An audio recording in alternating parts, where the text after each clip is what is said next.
بسم الله الرحمن الرحيم. حلقة جديدة من ملعب محمود، وببدأ الحلقة بشكر الناس اللي متابعاني والناس اللي بتشجع على انتشار الفيديو، بشكركم جدا. وبس اللي كل طلبي ان يبقى فيه اشتراك في القناة عشان الفيديو يوصل لأكبر عدد من الناس. النهاردة هنتكلم عن خطوة جديدة خالص خدها الأهلي النهاردة، فاجئنا بيها خالص بصراحة.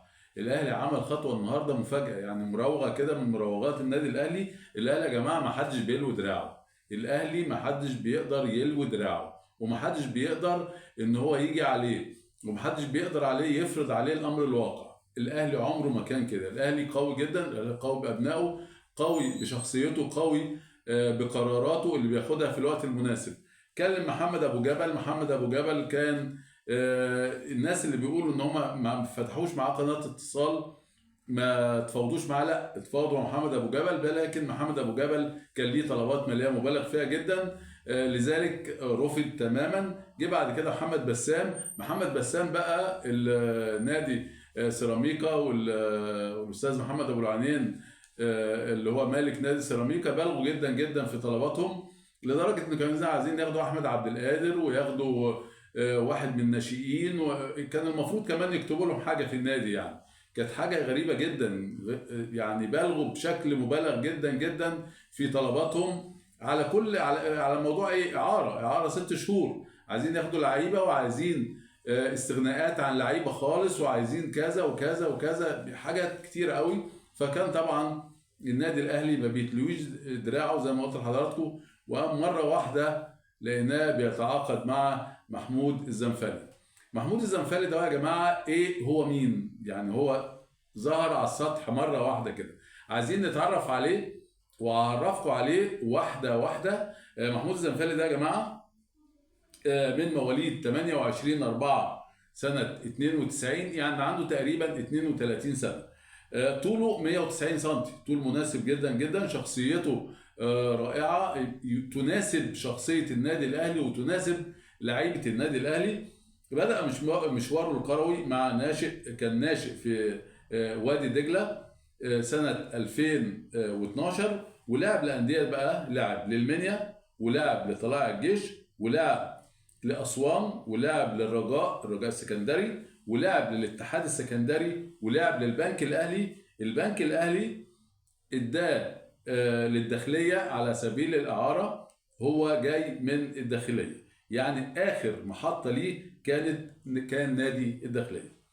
لعب معاهم 11 مباراة الموسم دوت، حافظ على شباكه في 5 مباريات، معنى كده ان مستواه كويس جدا. لما نيجي نشوف الداخلية يا جماعة نلاقي خط الظهر بتاعه ضعيف، مش زي خطوط الدفاع بتاع مثلا النادي الاهلي، نادي الزمالك، بيراميدز، انديه المقدمه. لا، الداخليه من الانديه المؤخره اللي لسه طالع حديثا للدوري الممتاز، لانه كان في دوري الدرجه الثانيه السنه اللي فاتت، فمعنى كده ان خط ظهره مش على المستوى، ورغم ذلك 5 مباريات ما يدخلش فيه اهداف، ده معناه انه حارس جيد، بينما استقبلت شباكه 15 هدف.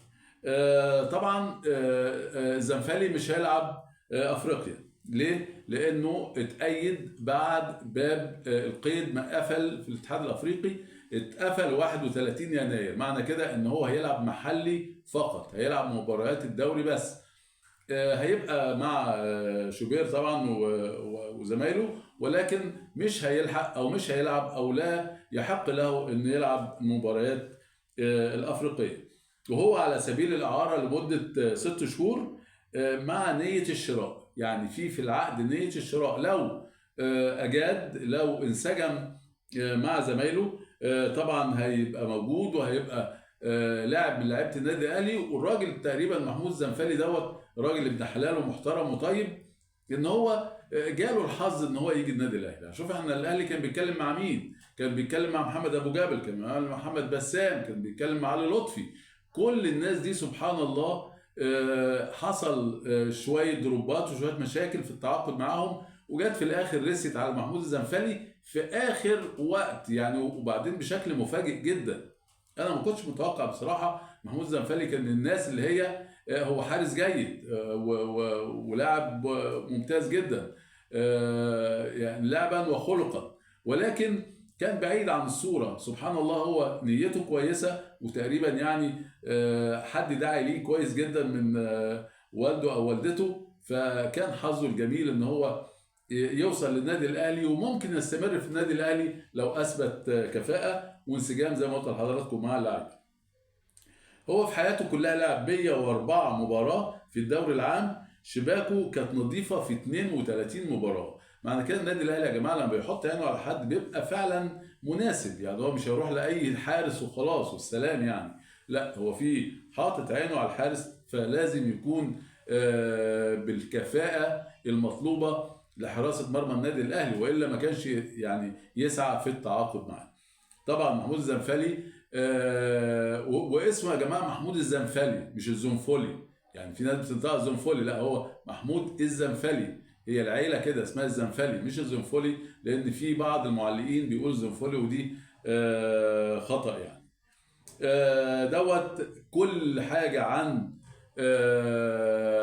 محمود الزنفلي اللي هو الحارس الجديد بتاع النادي الاهلي، اللي ان شاء الله هنشوفه في مباريات الدوري العام باذن الله. وبعدين ما فيش داعي ان احنا نقعد نكرر ونقول ونعيد ان هو هيبقى احتياطي لمصطفى شوبير، ومصطفى شوبير الحارس الاول وهو الحارس الثاني، ولو احتاجناه هنستدعيه، وممكن هيبقى يعني الكلام ده يا جماعه بيهبط بيهبط بمعنوياته. انت لما تكون متعاقد مع حارس مرمى ليه ما يبقاش اللعب مناصفه بينه وبين مصطفى شوبير؟ لازم يكون في حد رجله في الملعب. يعني لما محمد الشناوي اصيب فوجئنا بمصطفى شوبير، وفوجئنا ان ما عندناش حارس تاني، لكن لما يبقى في تبادل ادوار بين الحراس ده مش وحش. وبعدين ده في الطريقه ديت بتبقى في معظم دول العالم دلوقتي، يعني خلاص عمليه اسطوره ان هو الحارس الاوحد ده دي بتبقى صعبه جدا، لان ممكن يصاب، ممكن يحصل له ايقاف، فبيبقى الحارس الثاني فيه هو واسعه جدا في المستوى بينهم وبين بعض نتيجه عدم المشاركه. فمفيش داعي ان احنا نقول دوت لما مصطفى شوبير يحصل له حاجه فده هيقف، لا هما الاثنين على قدم واحده وعلى مسافه واحده من حراسه مرمى النادي الاهلي. ده طبعا لا يقلل من مصطفى شوبير ولا من محمود الزنفلي، هم حراس كبار، يعني راجل عنده 32 سنه عنده خبره، وفي نفس الوقت سن مناسب جدا للاستمرار، طوله كويس جدا 190 سم، يعني راجل ان شاء الله 190 ايوه 190 سم، فراجل باذن الله طبعا هيبقى اضافه قويه جدا للاعيبه النادي الاهلي. ده كل الكلام عن محمود الزنفلي. ندخل بقى في الاجتماع النهارده اللي حصل في اتحاد كرة القدم مع الاخ فيتوريا مدرب المنتخب القومي، اللي كان فيه طبعا بعد خروجنا من كاس الامم الافريقيه كان فيه يعني صبرنا عليه اسبوع، يعني انا مش عارف هو المفروض كان يوم والتاني وعلى طول، لكن صبرنا. طبعا التراوي كويس برضو مطلوب ان احنا نجمع التقارير اللي هي الناس كتبتها عنه. ففي الاخر النهارده كابتن حماده امام اللي هو كان المسؤول عن ملف فيتوريا قعد النهارده وقال التقرير بتاعه، وقال ان هو واجه فيتوريا صعوبات كتيره جدا، منها اصابات اللاعبين، منها الجو السيء، اصابه محمد صلاح، يعني حبوا يطلعوا له شويه اعذار، لان ولو ان مفيش حاجه، مفيش عذر من دول يتصدق، يعني مفيش حاجه ان احنا نقول عليها ان الكلام ده واقعي، ولكن اهو لازم طبعا حد جاب حد فلازم يدافع عنه، ولكن جاء كل الاتحاد كله كان بالاجماع مع الاستغناء عن هذا الرجل، وبقى هيدبروا هيشوفوا هياخد كام، وهيقعدوا بقى معاه يشوفوا ايه اللي ممكن يحصل يعني، وايه اللي ممكن يتاخد وايه اللي ممكن يتساب، ولو انه هو مصمم انه ياخد حقه بالكامل، ولو ياخد حقه بس فعلا وجوده ما بقاش مرغوب فيه ابدا. وجابوا بقى مدرب يعني كفتره انتقاليه كده، جابوا مدرب النادي الاهلي محمد يوسف مدرب للمنتخب الاول لحين التعاقد مع مدير فني. ده في نفس الاجتماع، وفي نفس الوقت كمان عينوا علاء نبيل مدير فني لاتحاد الكره. علاء نبيل يا جماعه من نجوم نادي المقاولين العرب، ده كان ليه صولات وجولات كان لاعب بيلعب بالهيد كويس جدا، كان بيحرز اهداف كتيره جدا، كان مهاجم. عينوه كان وكان برضو ماسك الناشئين في نادي المقاولين العرب، وفعلا عمل طفره كبيره جدا في نادي المقاولين العرب في الناشئين. مسكوه مدير فني لاتحاد الكره.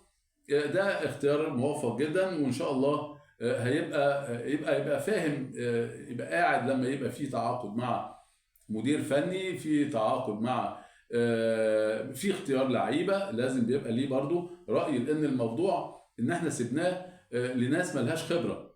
ودي كانت النتيجه في الاخر، ان استغنوا عن فيتوريا وجابوا محمد يوسف لسه مدير المنتخب القومي. هو دوت اللي لسه ما تعينش، بس بيقولوا كده، وفي الكواليس كلام عن عبد الظاهر السقا. عبد الظاهر السقا طبعا يا جماعه نجم من نجوم المنتخب القومي، وراجل يعني لا غبار عليه، ولكن احنا دايما بنختار الشخصيات الوسط، الشخصيات اللي هي الايه، المرنه، اللي احنا يعني نقدر عليها.